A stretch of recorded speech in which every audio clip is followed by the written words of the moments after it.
Welcome. In this video I will show you how to edit complications on Samsung Galaxy Watch Ultra2.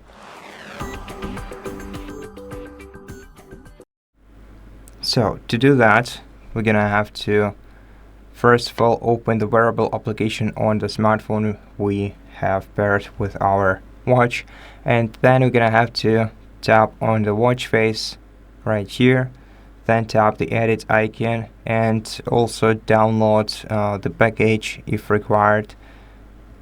Then go to complications tab, and here we'll be able to select the complication for the top left corner, for example the battery level. Then we can choose the complication for a second part, so the top right corner, and then we have the third, of course, and the fourth one. And then we also have the fifth complication at the top of the watch. Tap save once you're done, and then all of the complications will appear on your watch face right away.